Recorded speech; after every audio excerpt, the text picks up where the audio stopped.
There are houses in America where the walls still whisper the stories of the dead, where the air feels heavy as if the past never left.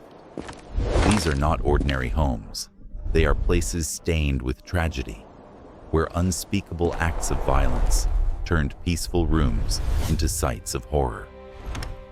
Long after the crimes ended, the darkness remained. Visitors report footsteps in empty corridors, the faint cry of victims, and cold hands brushing against their skin in the dark. These homes are scattered across the country, standing silently as grim reminders of what once happened inside them. Some have been abandoned, swallowed by weeds and decay, while others still stand proudly in neighborhoods that would rather forget their history. Yet no matter how much time passes, these houses refuse to rest. They are said to be haunted by the very souls who met their end within their walls, trapped in an endless replay of terror. From the house that inspired horror movies to real-life crime scenes that became urban legends, each of these homes carries an atmosphere that chills even the bravest ghost hunters. Some locals avoid even driving by. Others claim the curse follows anyone who dares to enter. These are the places where reality is far scarier than fiction, where the screams of the past still echo at night. So turn off the lights, take a deep breath, and step carefully as we uncover America's 12 most disturbing murder houses that are still haunted today, where no one dares to visit, and where the line between the living and the dead has all but disappeared. House number 1. The Villisca Axe Murder House, Villisca, Iowa. In the quiet town of Villisca, Iowa, there stands a small white wooden house that looks ordinary to anyone passing by. Its calm exterior hides a darkness that has haunted the town for more than a century. This house is known as the Villisca Axe Murder House, a place where one of the most horrifying and unsolved crimes in American history took place. Many who have visited say it is one of the most unsettling places in the country, filled with sadness, mystery, and a presence that refuses to be forgotten. The events that stained this house with terror began on a warm Sunday night in June of the year 1912. Josiah and Sarah Moore lived in the house with their 4 children, Herman, Catherine, Boyd, and Paul. That evening, the family attended a church service along with 2 young girls from their neighborhood, Lena and Ina Stillinger, who later joined them to spend the night. The night was peaceful, filled with laughter and the sounds of a small-town summer evening. But as the clock passed midnight, that peace was shattered forever. While the family slept, someone entered the house quietly. The door was left unlocked, as was common in those days. The intruder picked up an axe belonging to Josiah Moore from the backyard and crept up the narrow wooden stairs. What happened next remains one of the most brutal crimes in American history. One by one, every person in that house was murdered as they slept, their lives ended by repeated strikes from the axe. The killer covered mirrors and windows afterward, as if trying to hide from what they had done, or from something they feared might see them. When the family failed to appear the next morning, a neighbor came to check on them. The terrible scene she found would haunt her forever. Word spread quickly across Villisca, and before long, a crowd gathered outside the home. People entered without permission, disturbing the crime scene and making it almost impossible for the police to collect proper evidence. What followed was confusion, fear, and suspicion that tore through the community. Many suspects were questioned over the years, but no one was ever charged. The identity of the killer remains unknown to this day. Even after more than a century, the house still holds an eerie atmosphere. Those who visit say it feels as though the air itself is thick and heavy, carrying the sorrow of the victims. Visitors describe sudden drops in temperature, the sound of footsteps in empty rooms, and whispers that seem to come from nowhere. Some say they hear the laughter of children or a faint sobbing in the dark. Others have claimed to see small shadows darting across the floor or doors that open and close on their own. The children's bedroom is said to be the most active part of the house. Toys left on the floor are found moved or stacked into strange formations. Balls roll on their own, and at times, faint giggles can be heard echoing from the corners. Paranormal investigators have captured recordings of voices that were not present during filming, including a soft voice saying, "Mama," and another whisper that simply says, "No." Some visitors claim that they have felt a light touch on their hands, as though one of the children is still there, reaching out for comfort. Those who stay overnight often speak of restless sleep filled with disturbing dreams. Many wake up feeling watched or sense someone standing near their bed. A few have reported seeing a man's figure in the hallway, or the faint outline of a woman holding a lantern. Others say they feel overwhelming sadness, as if the house itself remembers every scream and every moment of fear that took place there. The attic, where the killer is believed to have hidden before the murders, is perhaps the most terrifying part of the home. The narrow space is silent, but visitors often feel an icy chill there, even on the hottest summer days. Some have fainted or left the room in tears, saying it felt as though something dark was staring at them from the shadows. Despite its tragic history, the Villisca Axe Murder House has become a well-known site for ghost hunters, historians, and thrill seekers.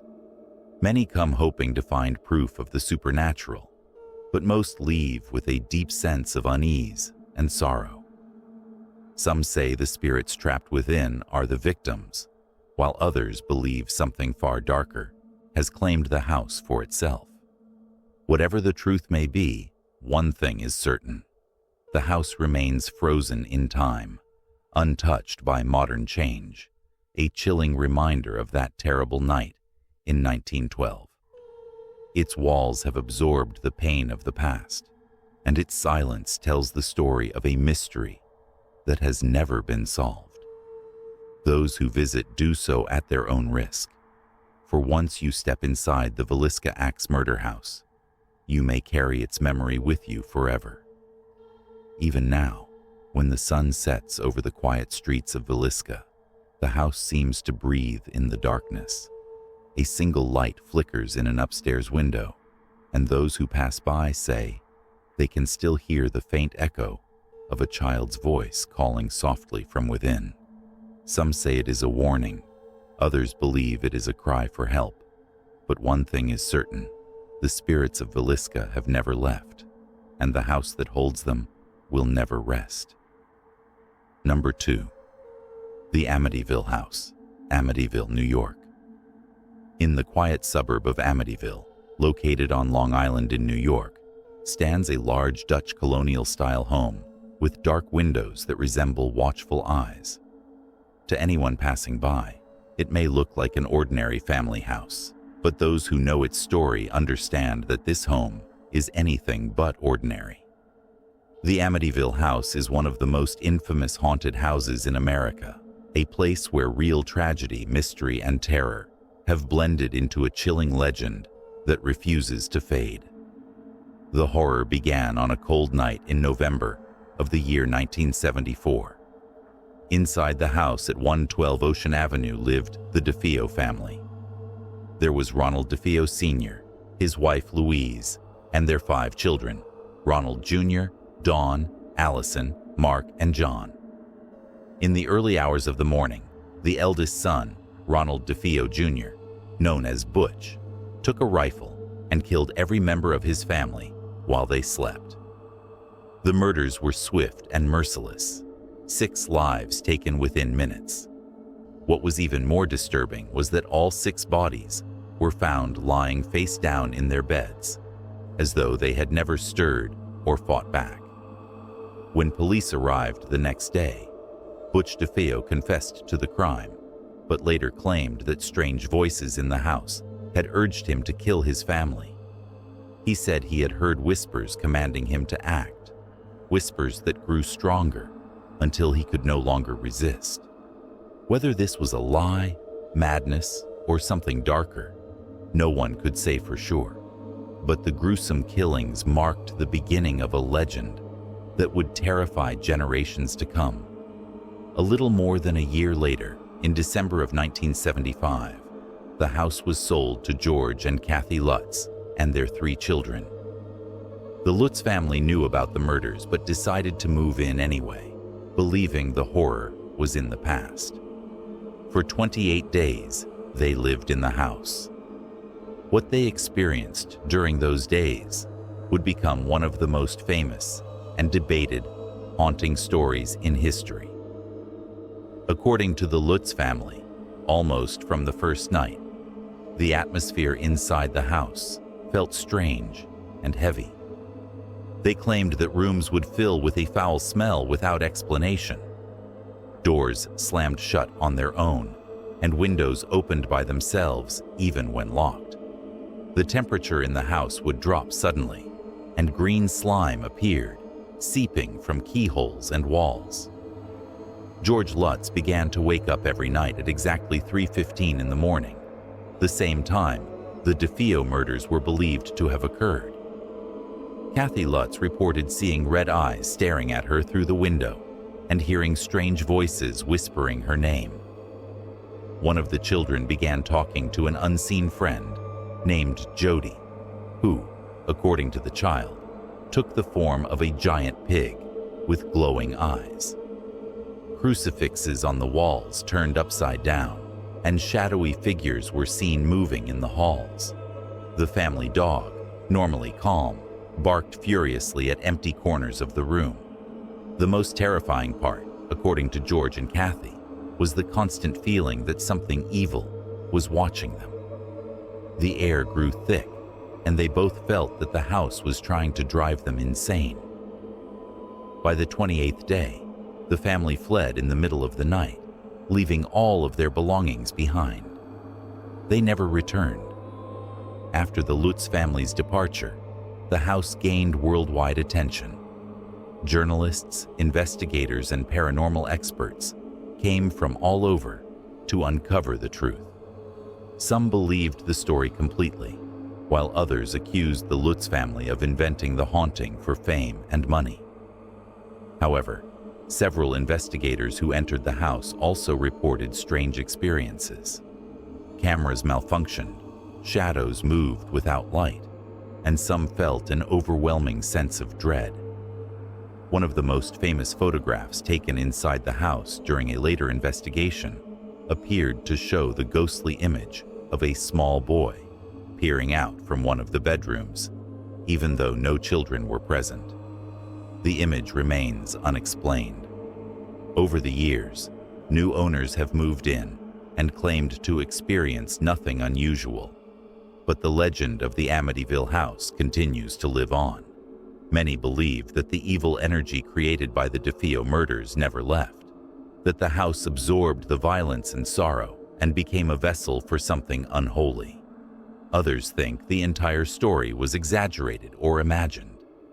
But those who have stood in front of the house, even for a moment, often describe a strange feeling of unease, as if the place is quietly alive and aware of every person who dares to approach. The Amityville story has inspired countless books, documentaries, and films, each one adding new layers to the myth. Some call it the most haunted house in America. Others call it a place cursed by its past. Whether the stories are true or not, the legend of the Amityville house endures because it taps into a deep human fear. The fear that evil can linger long after death, that walls can remember pain, and that even the safest-looking homes can hide unspeakable darkness. Even now, the house stands quietly on Ocean Avenue, painted a different color and given a new address to keep curious visitors away. But no matter how many times it is sold or remodeled, it will always carry the weight of its history. Those who pass by say that at night, when the street is still and the wind moves softly through the trees, the house seems to breathe. The shadows behind the windows seem to shift, and some say they can still hear the faint echo of a gunshot or the whisper of a voice calling out from somewhere deep within. The Amityville house is not just a story about ghosts. It is a story about madness, tragedy, and the unknown power that pain can leave behind. It remains one of America's greatest mysteries, a place where the line between the living and the dead seems to blur, and where fear itself has found a permanent home. Number 3. The Lizzie Borden House, Fall River, Massachusetts. In the quiet town of Fall River, Massachusetts, there stands a 2-story house that appears calm and ordinary from the outside. But behind its walls lies one of the most chilling murder stories in American history. This is the Lizzie Borden house, a place forever marked by blood, suspicion, and restless spirits that refuse to leave. It was a warm summer morning on August 4, 1892, when horror struck inside the Borden family home. Andrew Borden, a wealthy but stern businessman, lived there with his wife Abby and his 2 daughters, Lizzie and Emma. The family's life seemed comfortable from the outside, but those who knew them whispered about the tension that filled the air inside the house. Lizzie did not get along with her stepmother, and there were constant arguments about money and inheritance. That morning began like any other. Breakfast was served, chores were done, and the house settled into its usual quiet rhythm. But by mid-morning, screams shattered that calm.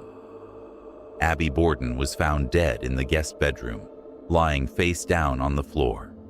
Her head had been struck again and again with a sharp weapon. Moments later, Andrew was discovered on the living room sofa, his face horribly disfigured by similar blows. The brutality of the murders stunned the community. Investigators quickly began searching for answers. There were no signs of forced entry, no missing valuables, and no footprints leading away from the house. The evidence pointed to someone inside.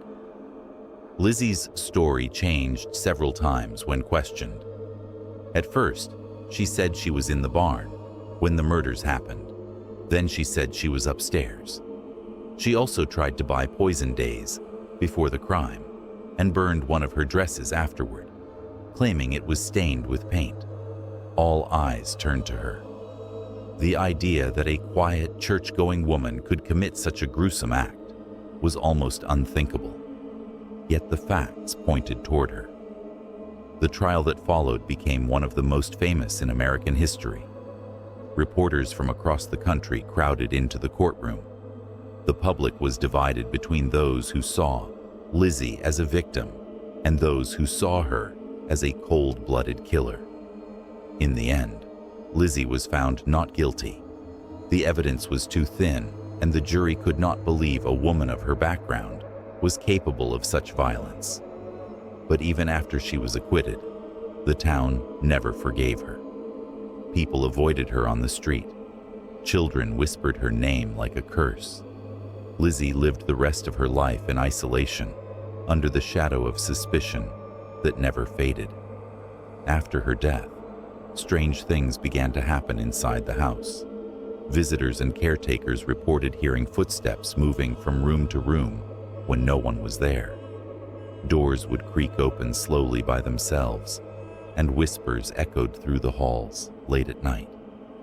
Guests who stayed in the room where Abby was murdered often said they felt an unseen presence standing beside them, or a sudden chill in the air that made their hearts race. In the living room, where Andrew's body was found, people claimed to feel a heavy pressure, as though the room itself remembers the violence. Some have seen ghostly figures appear near the sofa, while others hear faint sobbing from the upstairs hallway.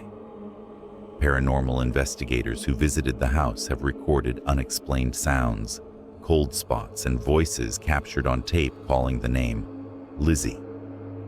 Many believe that the spirits of Andrew and Abby Borden still haunt the place, unable to rest because of the cruelty of their deaths.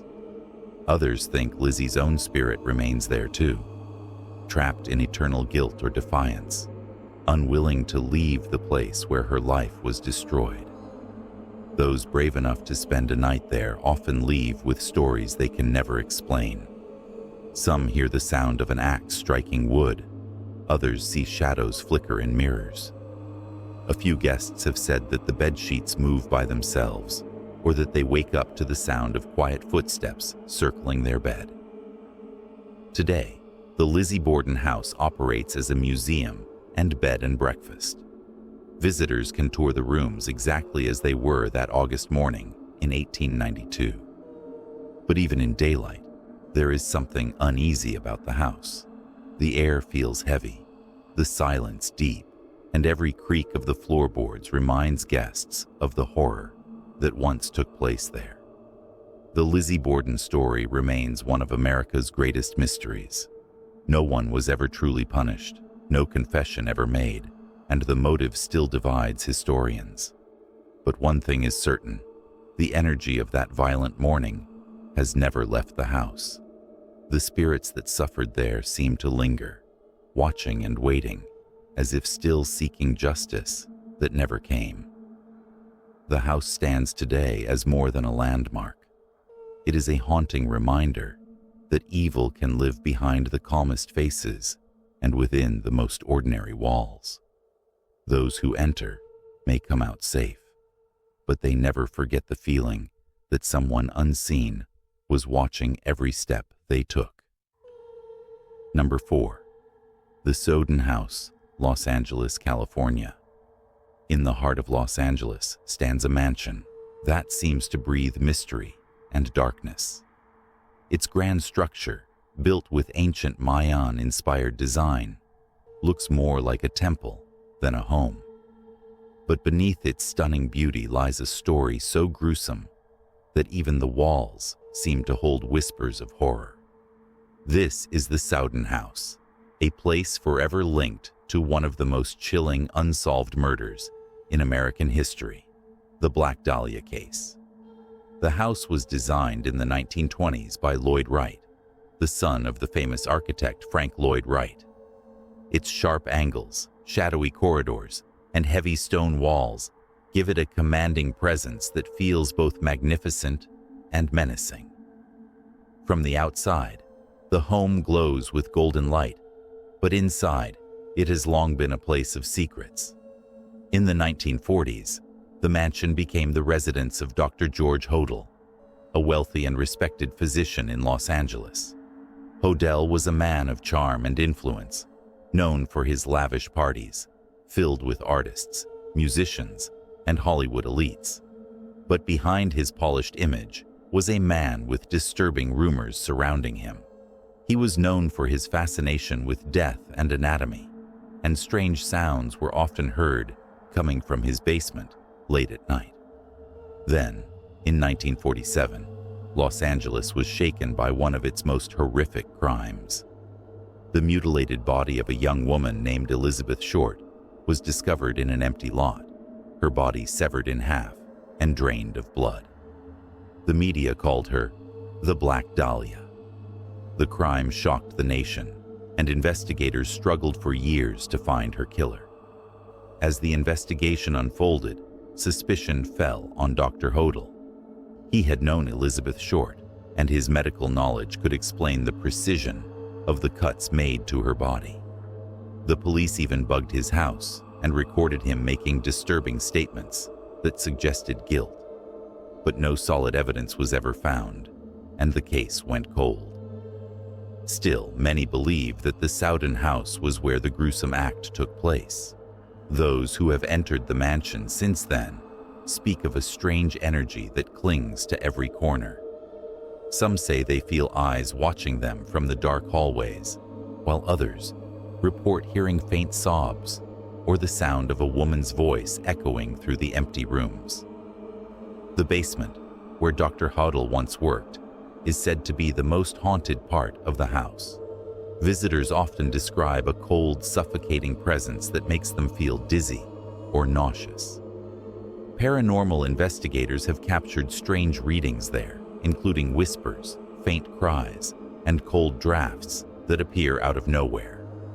Some claim to see the shadowy figure of a man standing in the doorway, watching silently before fading into the darkness. Others have described seeing flashes of light or faces appearing in mirrors that vanish the moment they are noticed. The Soden house is not just haunted by ghosts, but by history itself. The mystery of the Black Dahlia murder still hangs over it like a curse. Even decades later, people are drawn to it, fascinated and terrified by what might have happened within those walls. Today, the mansion is privately owned, occasionally rented for film shoots or events. Yet, many who visit say that no amount of beauty or fame can erase the feeling of dread that comes from stepping inside. The air feels heavy, as if the house itself remembers the horror of what it witnessed. Standing in front of the Soden house, one cannot help but feel the pull of its tragic past. The towering facade, the shadowy windows, and the silent rooms all seem to whisper the same message that evil once lived here, and it never truly left. The ghost of Elizabeth Short, they say, still wanders nearby, seeking the justice she never received. To this day, the mystery remains unsolved, and the Soden house continues to stand as one of Los Angeles's darkest and most haunted places. For some, it is a masterpiece of architecture. For others, it is a monument to murder and madness. But for everyone who dares to enter, it is a chilling reminder that beauty and evil can share the same roof, and that the past is never truly dead, only waiting to be heard again in the silence of the night. Number 5. The LaBianca House, Los Angeles, California. There are homes that whisper their dark pasts, and then there are those that scream. The quiet house on Waverly Drive in Los Angeles seems ordinary to the eye, its simple white walls and calm surroundings masking a history that will forever be tied to one of the most brutal and senseless murders in American history. This is the LaBianca House, a place where peace was shattered by unimaginable horror, and where the echoes of that night are said to linger in chilling silence.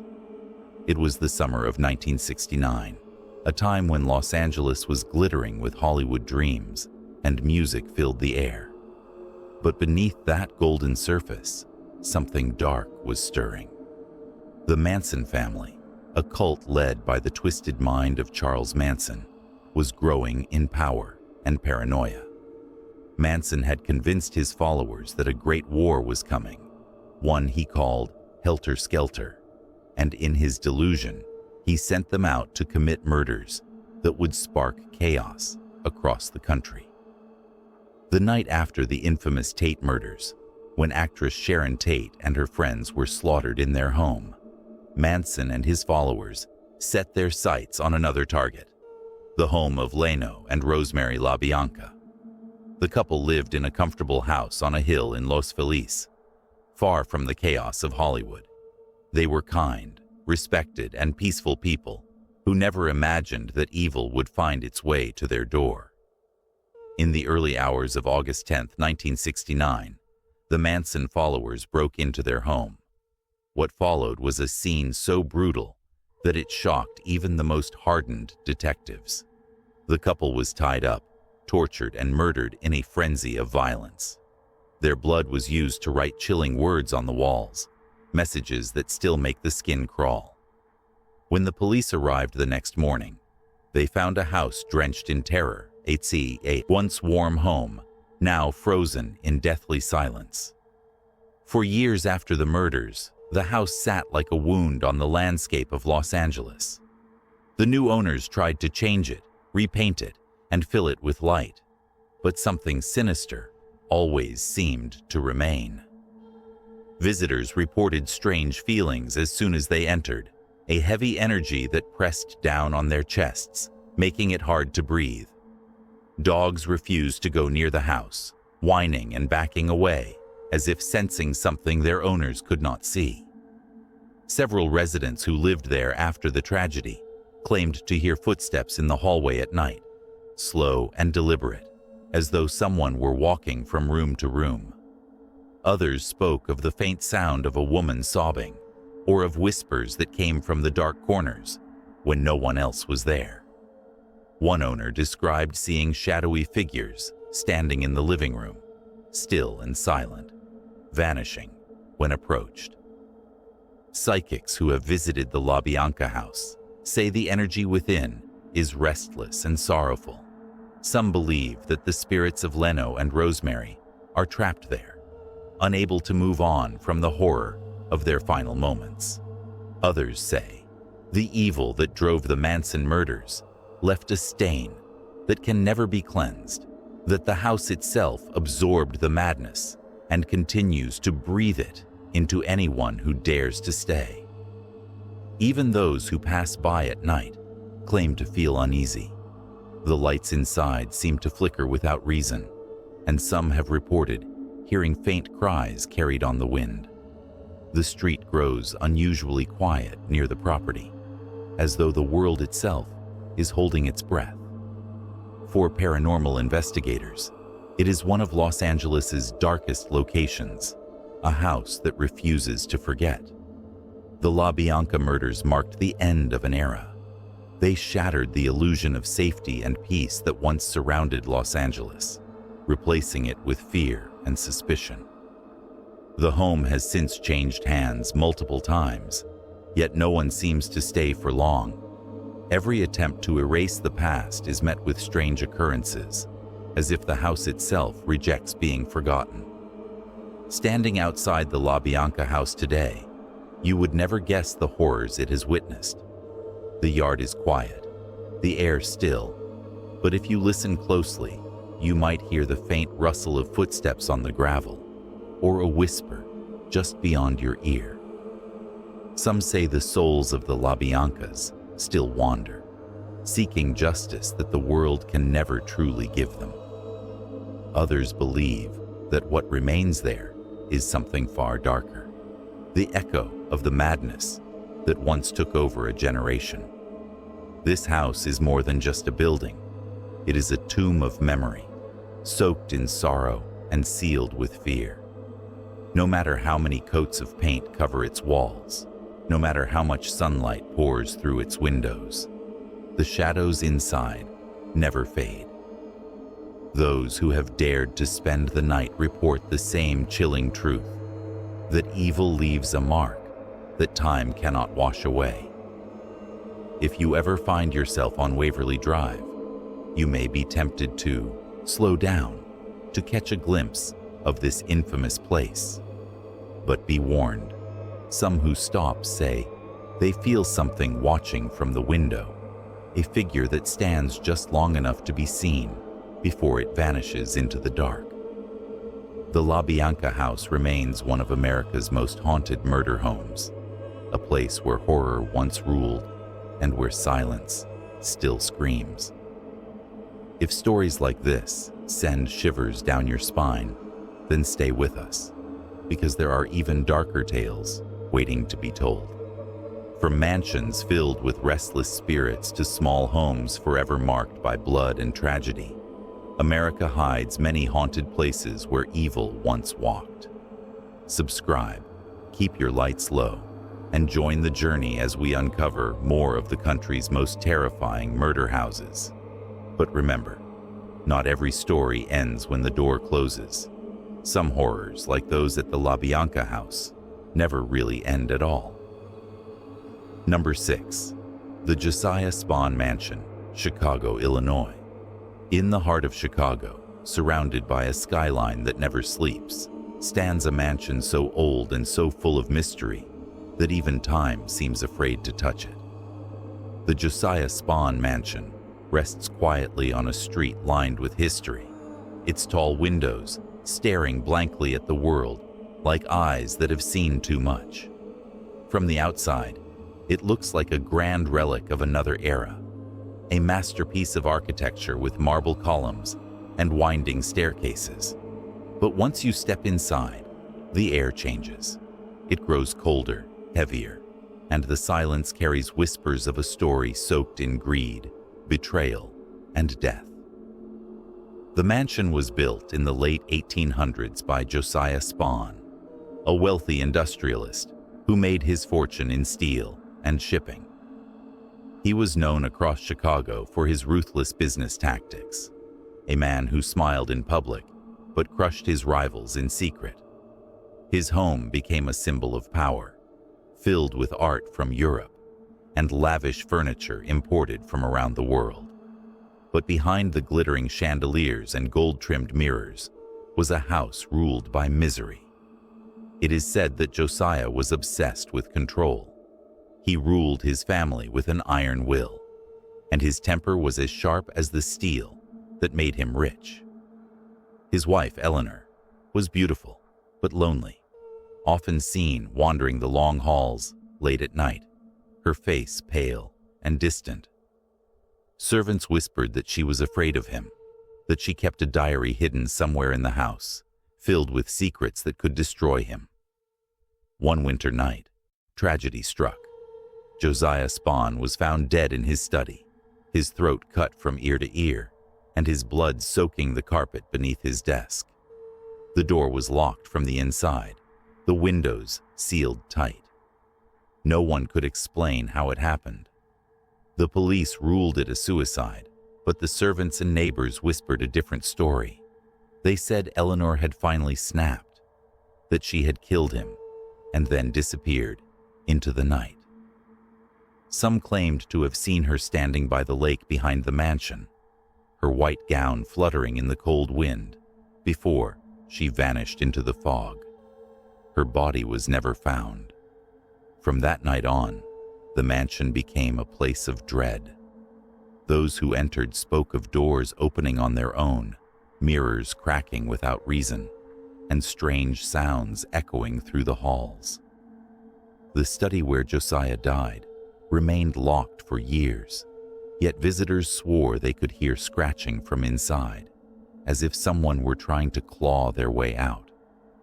Lights flickered in empty rooms, and on stormy nights, neighbors said they could see a woman standing in the upstairs window, her face pressed against the glass, staring down at the street below. When the mansion was sold in the mid-1900s, the new owners tried to restore it, hoping to erase its dark reputation. But the workers who came to renovate often refused to stay. Tools would vanish overnight. Footsteps would echo behind them when no one else was there, and some claimed to have heard whispers calling their names. One worker reported seeing a figure gliding through the main hallway, dressed in a long white gown, her eyes black as coal. He quit the next morning and never came back. Local historians who have studied the Spawn mansion believe its haunting is tied to the violent energy that filled the home during Josiah's lifetime. His greed and cruelty, combined with Eleanor's suffering, created an atmosphere of despair that never truly left. Psychics who have visited describe the mansion as a trap for lost souls, a place where time repeats itself endlessly, replaying the night of Josiah's death again and again.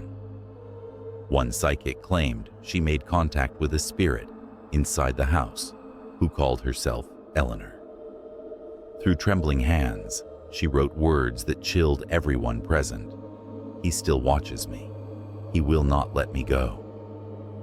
Visitors often report seeing shadow figures at the top of the grand staircase, or hearing the sound of a woman crying near the library where Josiah once read. Some say that late at night, the old gramophone begins to play by itself, the haunting melody echoing through the halls as faint footsteps follow the rhythm. Even the neighbors refuse to walk past the mansion after dark, claiming they have seen lights flicker in rooms that have been empty for decades.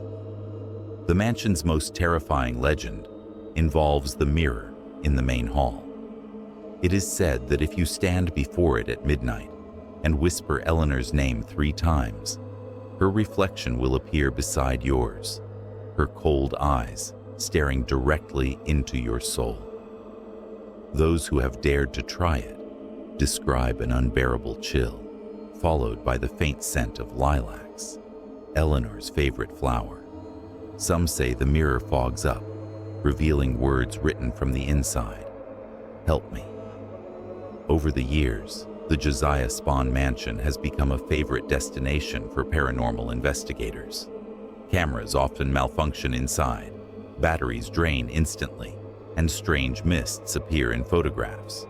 Recordings capture faint whispers, and some investigators claim to have heard a deep, male voice growl the word mine when they mention Eleanor's name. Though the mansion stands abandoned now, its legend lives on. People who pass by say they sometimes see a flickering candle in the upstairs window or hear the faint sound of piano music drifting through the air. Whether it is the restless soul of Eleanor searching for peace or the dark spirit of Josiah guarding his empire even in death, one thing is certain: the Josiah Spawn mansion is not an empty house. It breathes, it remembers, and it waits. Those who have dared to enter often leave changed, their dreams haunted by cold hands and echoing footsteps. And those who have lived to tell their stories warn others to stay away. Number 7. The Priestley House, Canton, Mississippi. In the quiet town of Canton stands a mansion that time itself seems to have forgotten. The Priestley House is not just another southern home with white pillars and creaking porches. It is a monument to mystery, tragedy, and the unseen world that lingers between life and death. Beneath its charm lies something deeply unsettling. Those who have stepped through its doors say that the air grows colder, the silence feels alive, and the shadows seem to move when no one is looking. Built in the mid-1800s, the Priestley House was once a symbol of Southern grace and wealth. Its owner, Dr. James Priestley, was a respected physician known for his intelligence and ambition. He lived there with his wife Susan and their children, building what many believed was a perfect life.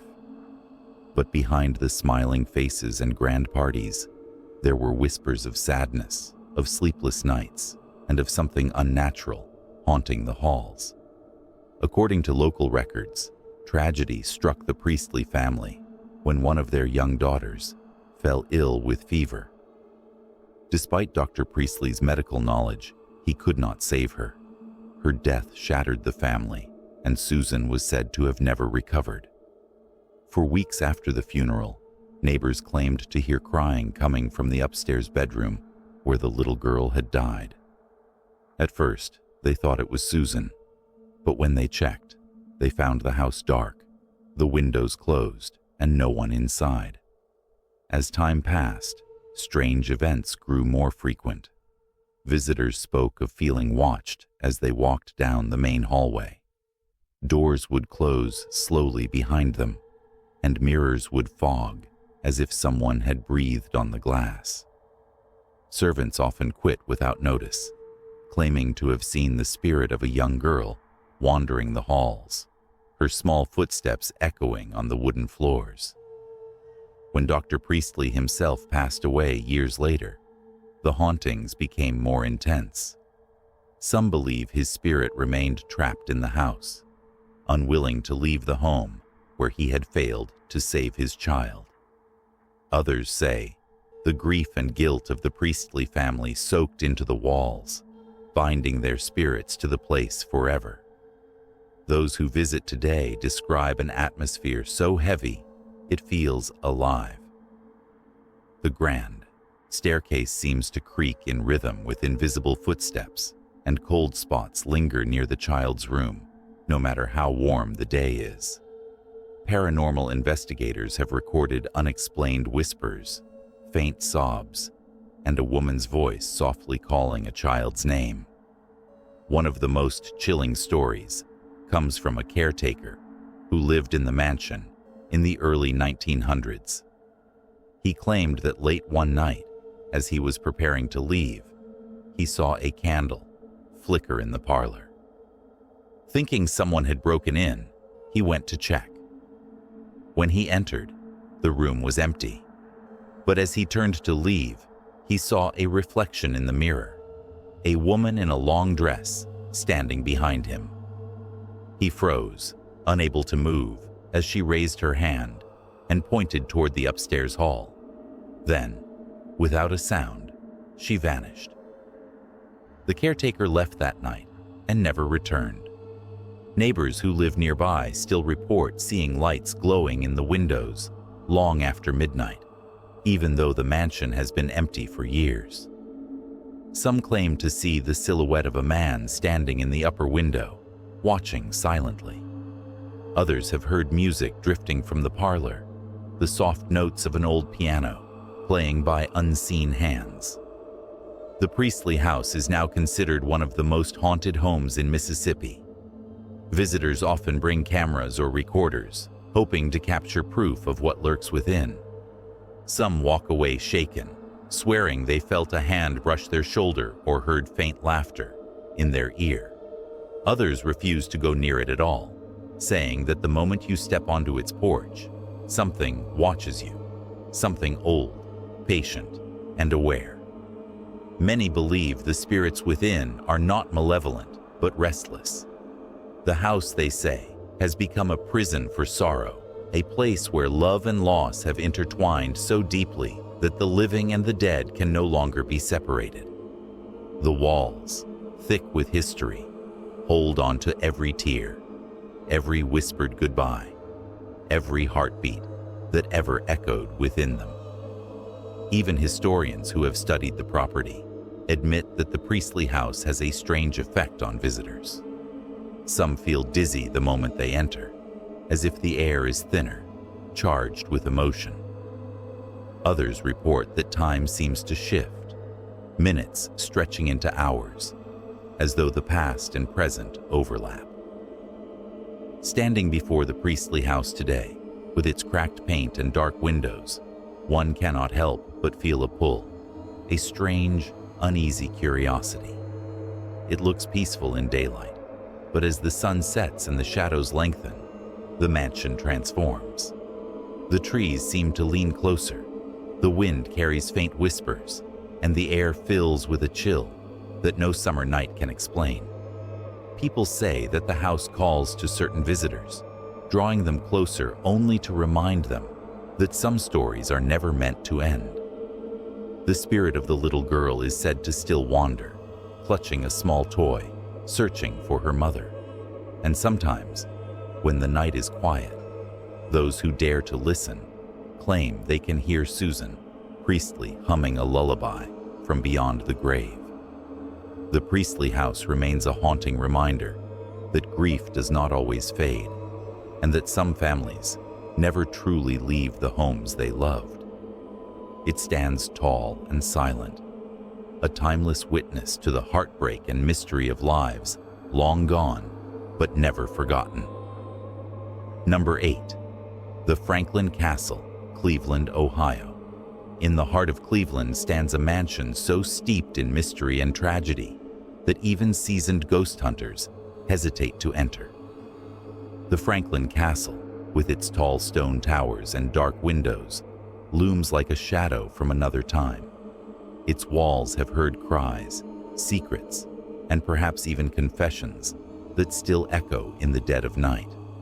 Locals say it is cursed, a place where the living are never alone and where the past refuses to rest. Built in the late 1800s by Hannes Tiedemann, a wealthy German immigrant and banker, the house was meant to be a symbol of success and family pride. But what unfolded inside those grand walls became one of the darkest tales in Ohio's history. Tragedy seemed to stalk the Tiedemann family from the very beginning. Soon after moving in, Hannes and his wife Louise lost several of their children, one after another, to mysterious illnesses. Neighbors began whispering that the house itself was cursed, that something sinister had taken hold of it.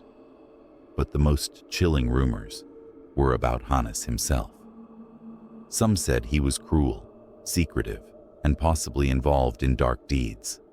There are stories that deep within the mansion lie hidden rooms and secret passageways built by Hannes. Some claim he used them to hide unspeakable acts.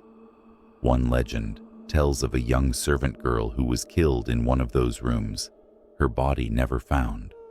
Another tale speaks of a secret tunnel beneath the house where strange rituals were performed. Louise Tiedemann, overcome with grief and fear, fell ill and died in the home. After her death, Hannes's behavior grew more erratic. He sold the house not long after, leaving behind a legacy of sorrow and unanswered questions. But even after the Tiedemann family was gone, the house's strange energy remained. Over the years, Franklin Castle passed through many hands, and with each new owner came more reports of ghostly activity. Tenants heard footsteps on the stairs when no one was there, doors slammed on their own, and the sound of a crying child echoed through the halls at night. Some have seen a woman in black drifting through the upper floors, believed to be Louise, searching endlessly for her lost children. In the 1960s, a new owner began renovating the mansion, hoping to turn it into a place of beauty again. But the work was constantly interrupted by strange occurrences. Tools vanished without explanation. Workers complained of being touched or pushed by unseen hands, and one man claimed to have seen a door slowly open and close on its own, over and over, as if beckoning him inside. Paranormal investigators who have visited the castle describe an atmosphere so heavy that even the air feels alive. Many report sudden temperature drops, whispers coming from the walls, and the distinct sound of footsteps pacing in empty rooms. Some have captured voices on audio recordings, faint murmurs saying things like, "Get out," or "Help me." Perhaps the most disturbing story comes from a visitor who stayed overnight in one of the upstairs bedrooms. He said that around midnight, he awoke to the sound of music playing softly from the parlor below. It was an old melody, like something from another century. Curious and unnerved, he went to investigate. When he reached the staircase, the music stopped. But just as he turned back, he heard a child's laughter echo through the hall, followed by the sound of a door creaking shut.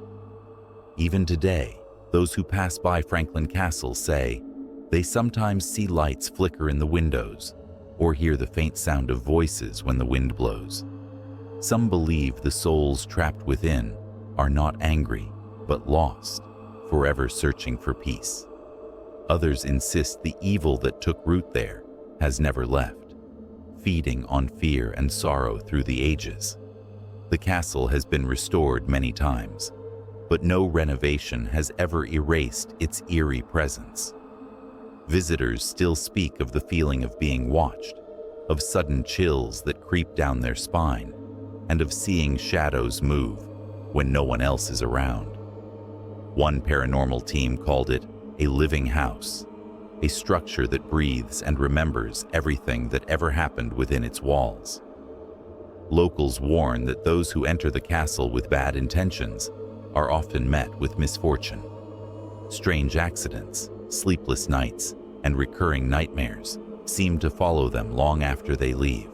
It is as if the house itself decides who may enter peacefully and who will face its wrath. Despite its chilling reputation, the Franklin Castle remains one of the most fascinating landmarks in Cleveland. It attracts historians, thrill seekers, and those drawn to the supernatural. Some come searching for answers, others for proof that ghosts exist.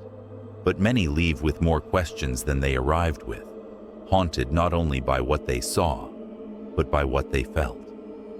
The mansion stands tall against the Cleveland skyline, silent yet watchful.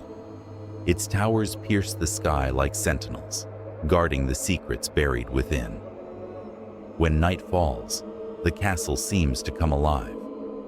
The wind howls through its stone corridors, the windows glow faintly, and the faint echo of footsteps drifts down the halls, as though the dead are still moving about, trapped in a loop of sorrow and memory. Even after more than a century, the Franklin Castle continues to be one of America's most haunted homes. Some say it is cursed by tragedy. Others believe it is simply a doorway between worlds. But one thing is certain: those who dare to enter never forget the feeling of eyes watching from the shadows, of whispers in the dark, and of the unmistakable truth that some houses are alive with the spirits of the past. Number 9. The Fox Hollow Farm, Westfield, Indiana. Deep within the quiet woods of Westfield, Indiana, sits a property so tranquil by day, yet so sinister by night, that even seasoned investigators call it one of the most disturbing places in America. The Fox Hollow Farm looks peaceful from the outside, with its red brick mansion, vast green lawns, and a serene pond reflecting the trees around it. But beneath that calm surface lies a darkness that has chilled everyone who has ever stepped inside. This is not just another haunted house. It is the former home of Herb Baumeister, a successful businessman, husband, and father who secretly became one of Indiana's most terrifying killers. Behind the walls of that grand estate, beneath its manicured grounds, Baumeister committed crimes so horrific that even decades later, the land itself seems to remember every scream. During the late 1980s and early 1990s, men began disappearing from the Indianapolis area without a trace. Most were last seen at gay bars, friendly and carefree one moment, then gone the next. Police searched for years, their leads running cold time after time. No one suspected that a respected local businessman was behind it all, hiding his monstrous double life behind a mask of charm and success. Herb Baumeister was known in his community as an eccentric but harmless man. He owned a chain of thrift stores, appeared to be a devoted husband, and lived with his family in a massive mansion on 18 acres of land. But his behavior grew stranger over the years. He became secretive, withdrawn, and erratic. His wife, Julie, later revealed that he avoided parts of the house, especially the indoor pool area, locking the doors and refusing to let anyone inside. What she did not know was that the pool room had become a chamber of death. Police later discovered that Baumeister would lure men back to the house, offering them drinks and conversation, before strangling them during disturbing and cruel acts. He often filmed these moments, capturing his own madness as it unfolded. When the victims were dead, he would dispose of their remains on the property, scattering bones across the woods and burying others near the pond. For years, the house kept its terrible secret. Then, in the mid-1990s, a man named Tony Harris came forward with a chilling story. He said he had been taken to Baumeister's house once and had a terrifying encounter that made him flee for his life. His account led police to investigate Herb more closely. When they finally searched the property, what they found shocked even the most hardened detectives. Scattered across the grounds were thousands of human bones and fragments, the remains of at least 11 men, maybe more. The victims had been reduced to fragments by time, weather, and animals, but the horror of their deaths could still be felt in the air. Before he could be arrested, Herb fled to Canada, where he later took his own life in a public park. In his final note, he spoke vaguely about business troubles, but said nothing about the horrors buried at his home. After his death, The mansion stood empty for a while, surrounded by rumors and dread. Locals said that on quiet nights, lights could be seen flickering in the windows, and the faint sound of splashing came from the pool room, even though it was drained and locked. Some claimed to hear voices calling from the woods or see shadowy figures walking near the pond, vanishing when approached. Eventually, the property was sold to a new family who were unaware of the full extent of its dark history. But they soon learned that the past refuses to rest. They began hearing footsteps at night, doors opening and closing on their own, and whispering voices that seemed to come from nowhere. The new owner once reported seeing a man standing by the edge of the pond, only for the figure to dissolve into thin air when he looked closer. One of the most terrifying areas of the house is still the pool room. Visitors say that when they step inside, the temperature drops instantly. Some claim to feel as if they are being watched. Others have seen ripples in the still water of the drained pool, as though something unseen is moving below the surface. Several paranormal investigators who spent the night there have captured voices on audio recorders. One recording clearly says, "Help me." Another whispers, "Get out." A psychic who visited the site described it as a wound in the earth that bleeds sorrow. She said the energy there is not just residual, but intelligent. The spirits, she claimed, are aware of the living and sometimes try to reach out for help. Many believe the restless souls of Baumeister's victims remain trapped on the land, unable to move on because of the violent way they died. Even the surrounding woods seem to hold a presence. Hikers have reported feeling sudden chills and hearing twigs snapping as if someone is following them. One man said he saw glowing orbs drifting through the trees, moving in slow, deliberate patterns before vanishing into the ground. Another said he heard what sounded like heavy breathing behind him, but when he turned around, no one was there. The pond, too, has its own eerie legend. Some locals refuse to go near it at night, saying that the water sometimes reflects faces that are not there. A few claim they have seen pale hands reaching just beneath the surface, as though trying to pull themselves free. Even divers who have searched the pond for evidence describe an unsettling feeling, as if something unseen was moving beneath them, circling.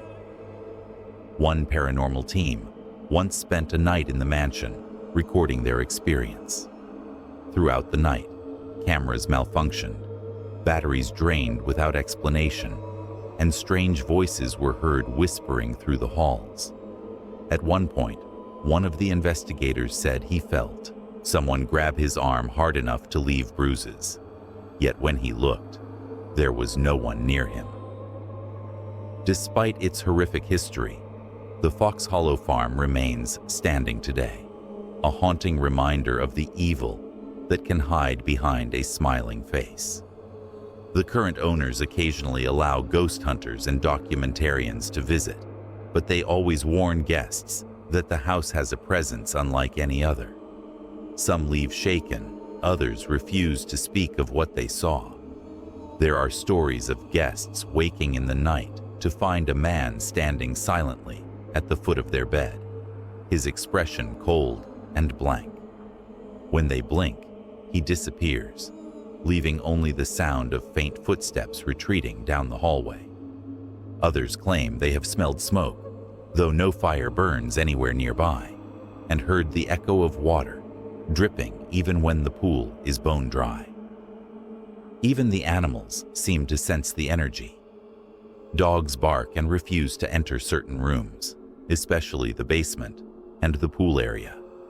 Birds avoid nesting in the nearby trees, and some visitors say they hear the forest go completely silent when they approach the property, as if nature itself holds its breath. It is said that when you walk the grounds at dusk, you can sometimes see figures moving among the trees, just out of sight. They never come close, only watch from the distance. Some say these are the spirits of Baumeister's victims, still searching for a way home. Others believe the darkness of his actions created a stain that draws in lost souls, trapping them in endless confusion. There are those who have tried to bless the property, but every attempt ends in strange misfortune. Lights flicker, objects fall, and the air grows thick and heavy. Some believe the evil is not just from the crimes committed there, but from the man himself, that his spirit never truly left and still wanders the halls, guarding the place where his terrible secrets were buried.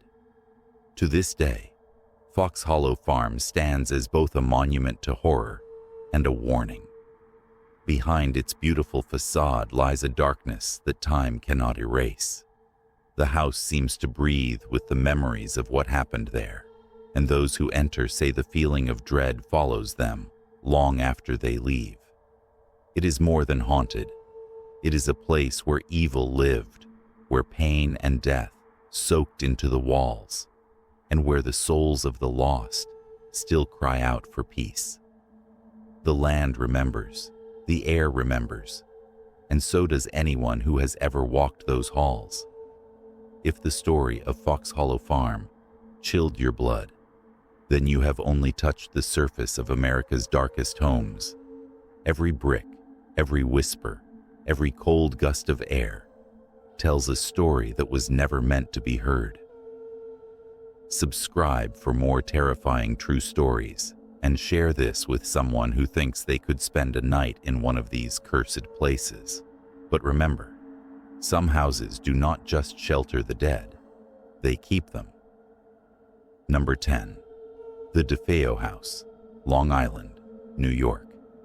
It looks like an ordinary Dutch colonial home, sitting quietly on Ocean Avenue in the peaceful suburb of Amityville, Long Island. Its white walls and dark windows give it a calm, almost charming look. But behind that familiar facade lies one of the darkest and most chilling stories in American history. This is the house where a family was destroyed in a single night, and where echoes of that horror still seem to linger in the walls. The DeFeo House, often confused with its later reputation as the Amityville Horror Home, was the scene of a real and brutal tragedy long before the stories of hauntings began. In the early hours of November 13, 1974, Ronald DeFeo Jr., a 23-year-old man, took a rifle and murdered his entire family as they slept. His parents, Ronald and Louise, and his 4 younger siblings, Dawn, Allison, Mark, and John, were found lying in their beds, shot to death, each of them killed with a single bullet. The killings were cold, methodical, and beyond comprehension. What remains especially strange is that none of the neighbors heard gunshots that night, and none of the victims appeared to have woken up or struggled. It was as if some unseen force held the house in silence while the murders took place. The next morning, Ronald Jr. walked into a local bar and shouted that his parents had been shot. When police arrived, they found the bodies exactly as he had described. At first, Ronald told investigators that the murders had been carried out by a mob hitman, but his story soon fell apart. After hours of questioning, he confessed that he had done it himself. When asked why, he said, "Once I started, I could not stop. It went so fast." Those words would haunt everyone who heard them. What drove him to such madness is still debated. Some say it was years of family conflict and abuse. Others believe he was driven by something much darker, something that lived within the house itself. During his trial, DeFeo's defense claimed that voices in the house told him to kill his family. He insisted that the whispers were real, that they came from the walls, urging him to do terrible things. Whether his claims were the product of insanity or something supernatural, what followed would cement the house's reputation forever. After the murders, the house sat empty for more than a year, its windows dark and still. Then, in December 1975, the Lutz family moved in. They bought the home for a surprisingly low price, as if the land itself wanted to draw them in. But from the moment they unpacked, strange things began to happen. Doors slammed on their own. The temperature dropped suddenly, even when the heat was on.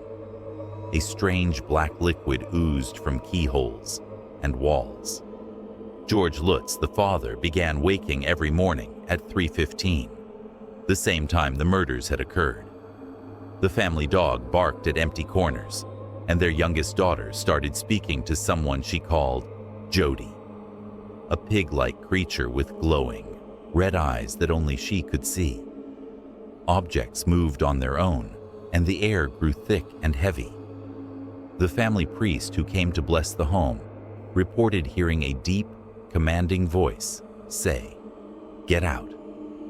Within 28 days, the Lutz family fled the house in terror, leaving all their belongings behind. They never returned.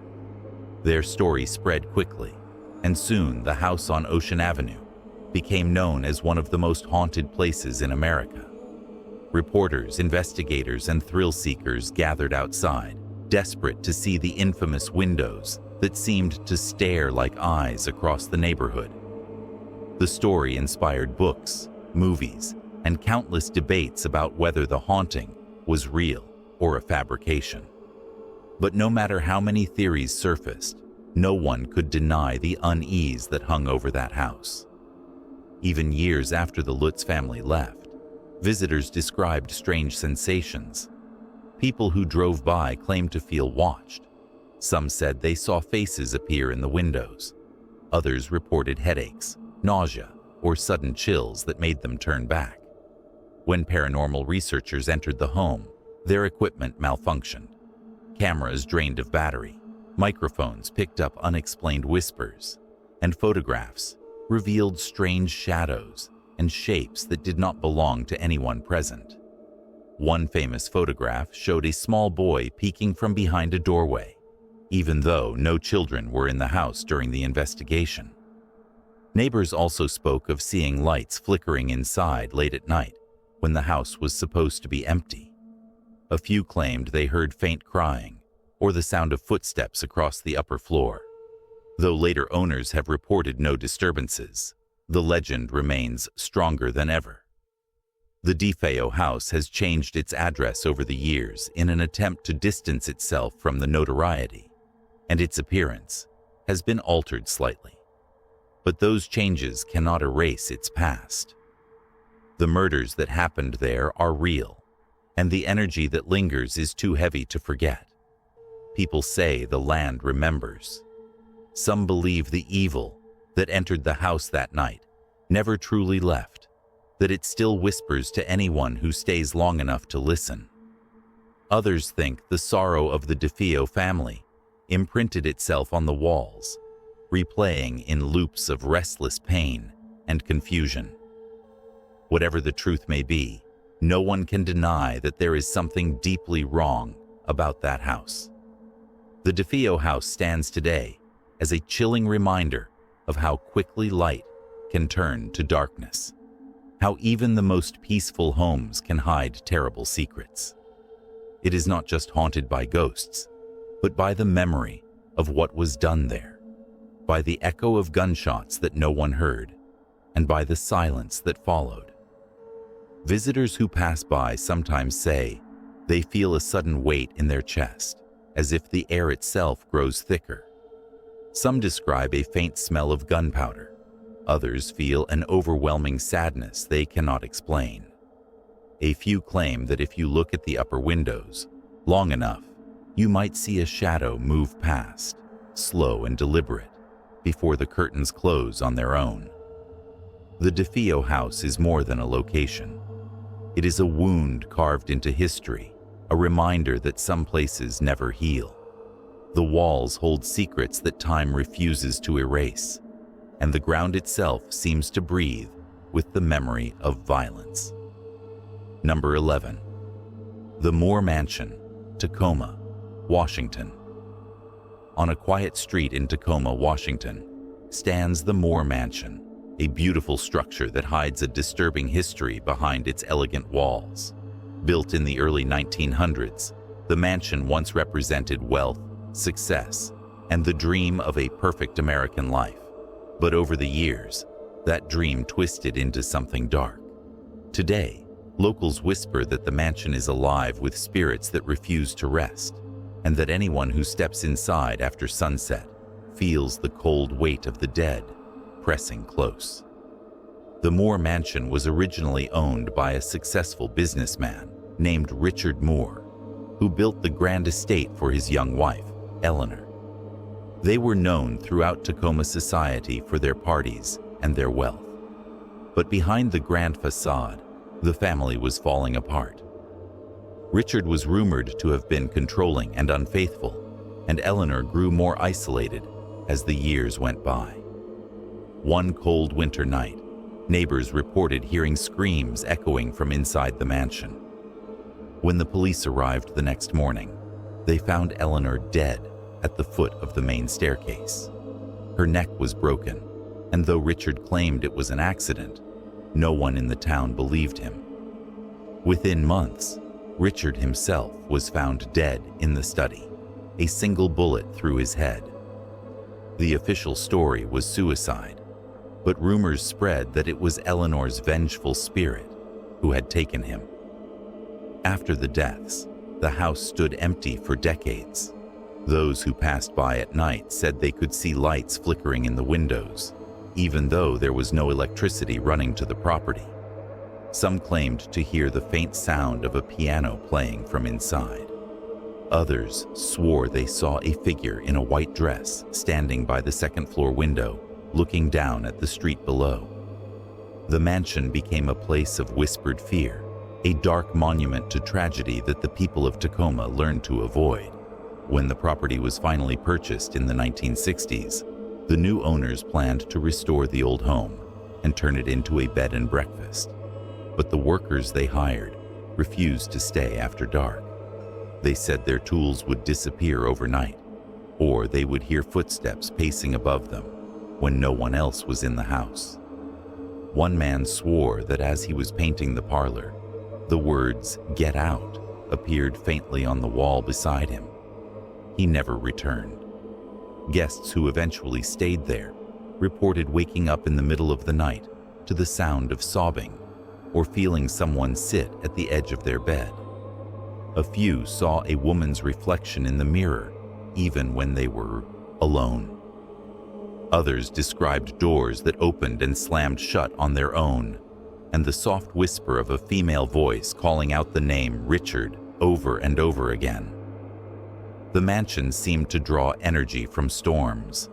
During heavy rain, witnesses have seen candles light themselves in the windows, their flames glowing through the glass, even though the house remains locked. Paranormal investigators who visited reported cold spots, sudden drops in temperature, and strange orbs of light that followed them through the rooms. Their equipment malfunctioned repeatedly, and recordings later revealed faint voices that no one had heard in real time. One team claimed that in the grand staircase, where Eleanor had fallen, they captured a photograph of a shadowy figure standing on the landing. The outline appeared to be that of a woman in a flowing dress, her face turned toward the camera, with eyes that seemed hollow and sad. When the image was shown to local historians, one of them said quietly that it looked exactly like old photographs of Eleanor Moore. Today, the Moore Mansion is still standing, though it is rarely open to the public. Those who live nearby say that on quiet nights, you can hear the faint strains of piano music drifting from the house, and if you look up at the windows, you might see a candle burning when the rest of the street is dark. Some say Eleanor's spirit still waits for her husband, trapped in an endless cycle of sorrow and revenge. Others believe that the violence and pain that stained the home have bound every corner of it to the past. Even skeptics who visit admit that the mansion feels different from other old homes. The air feels heavy, thick with a presence that cannot be explained. One paranormal investigator described it as walking into a memory that refuses to fade, where the walls themselves seem to breathe with the pain of those who once lived there.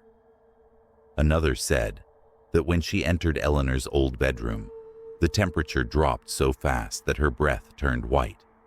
Then she felt a soft touch on her shoulder, though no one was standing behind her. What makes the Moore Mansion especially terrifying is that the activity never seems to stop. It is not one ghost or one event, but a restless energy that fills the entire house. Some rooms are so cold that visitors' fingers go numb. Others feel alive, pulsing faintly, as if the house itself remembers what happened.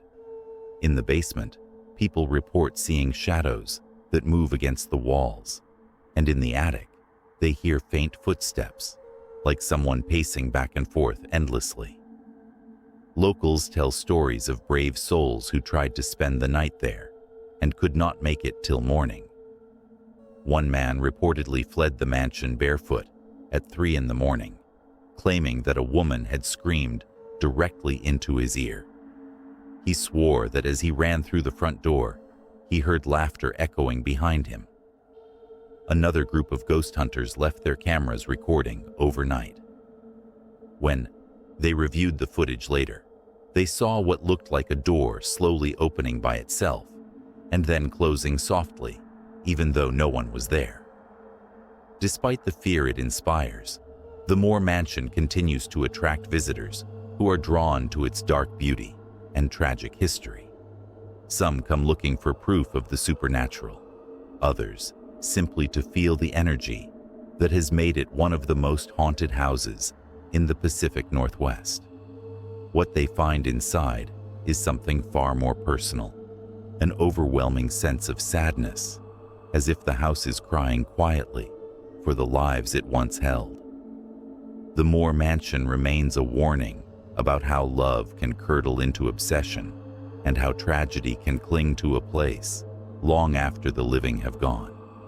It stands as both a beautiful ruin and a haunting reminder that some homes are never meant to be at peace.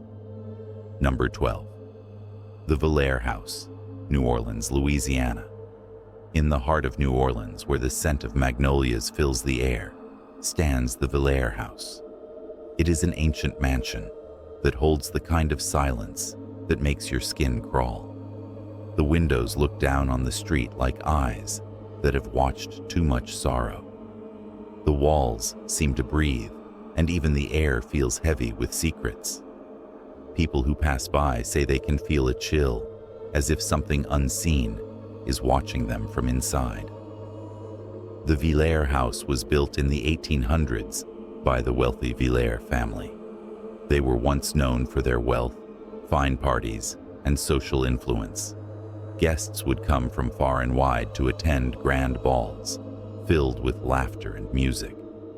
But behind the smiles and candlelight, there were whispers of darkness. Rumors spread that the family was cursed and that strange things happened whenever they tried to celebrate their fortune. The most famous story from the house is about the youngest daughter, Celeste Vair. She was a quiet girl with a sad smile and eyes that seemed to hold a secret. She fell deeply in love with a sailor who came to New Orleans through the river docks. Her father forbade her from seeing him, claiming the man was unworthy of their name. Heartbroken and desperate, Celeste locked herself away in her room. For days, she neither ate nor spoke. One night during a terrible storm, she vanished. When her room was opened the next morning, she was gone. Her diary was found on the desk. The last line read, "He is calling me from the water, and I must go to him." Days later, the sailor's body was discovered near the river. His face was pale, his eyes open, and his hand clutched a locket with Celeste's picture inside. Her body was never found. From that night on, strange things began to happen in the mansion.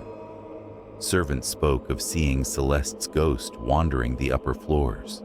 She was always dressed in white, her long hair wet as though she had just stepped out of the river.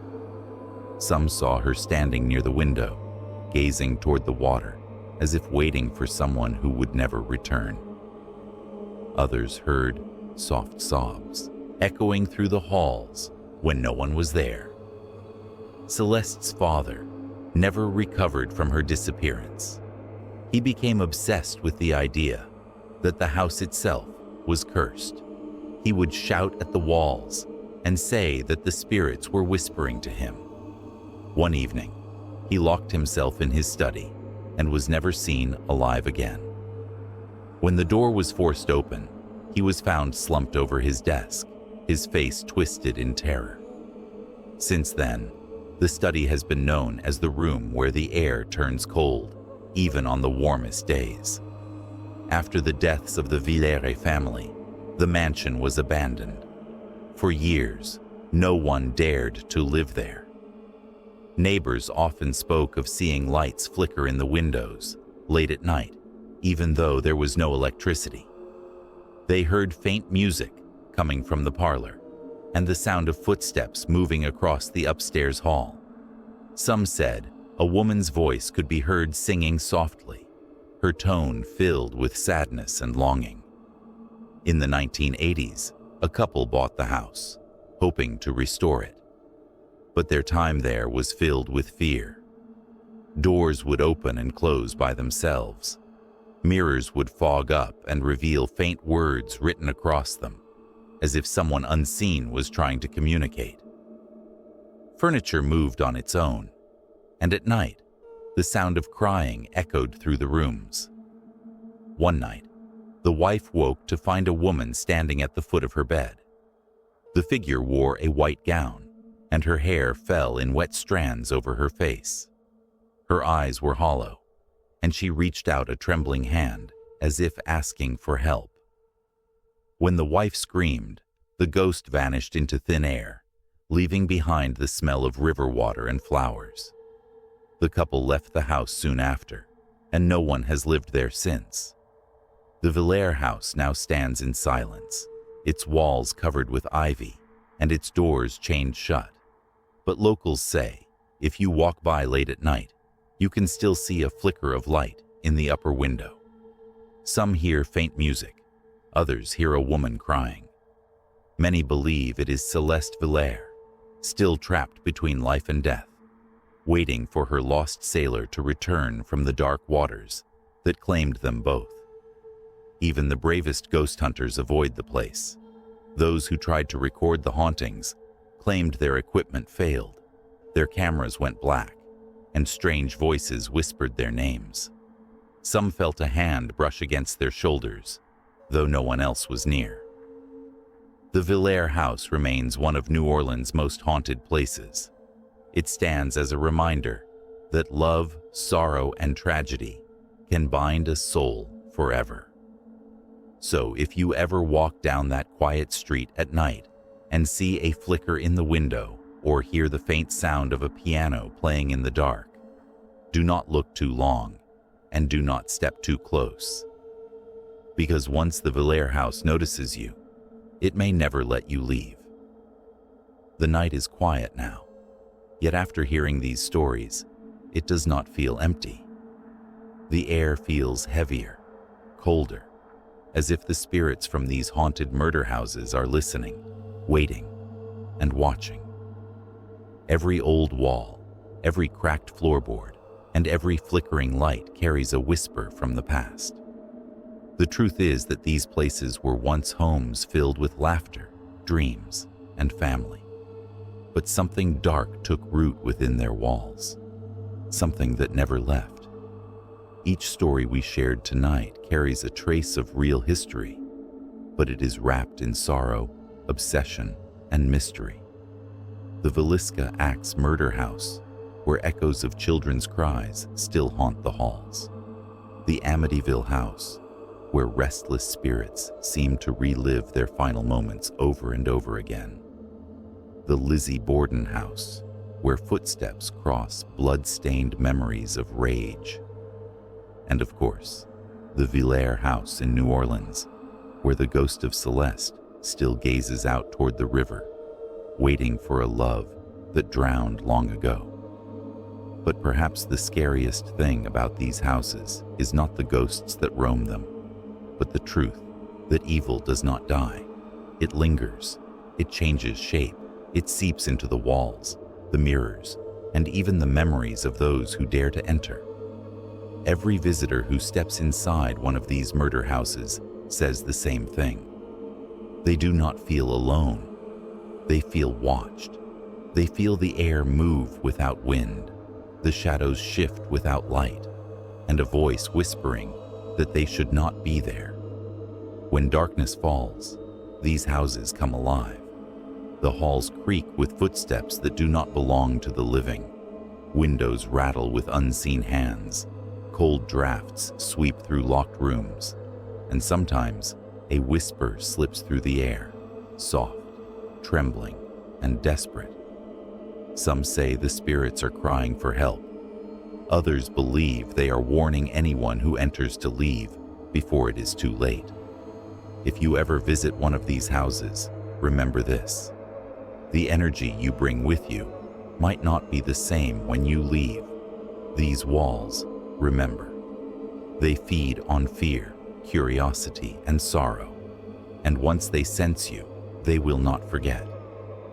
Many who visit say their dreams change afterward. They wake up at night hearing voices, seeing faces in the dark corners of their room, and feeling the same chill they felt inside the house. These stories are not just ghost tales. They are reminders of how fragile the line between life and death can be. Every tragedy leaves behind a mark, and in these places, that mark became eternal. So next time you drive past an old mansion with boarded windows, or walk by a quiet street where the lights never seem to stay on, think twice before you look inside, because sometimes the house might be looking back at you.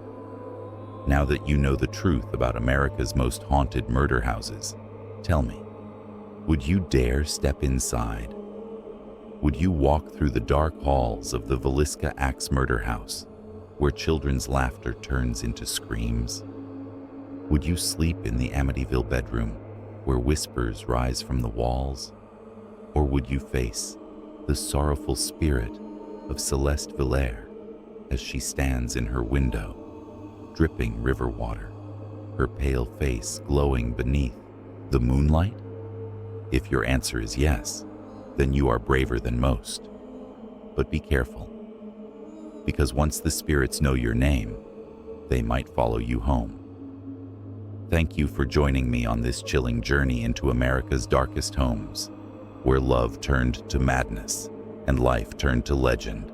If you enjoyed exploring these haunted stories, make sure to stay with us for the next one.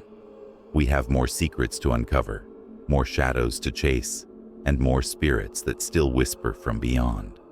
Remember to like this video if you love real ghost stories, and subscribe so you never miss another terrifying journey into the unknown. Share this with your friends and see who among them dares to visit one of these haunted houses. Until next time, keep your lights on and your doors locked. And when you hear a soft knock at midnight, do not answer it right away. Because sometimes it is not a person on the other side.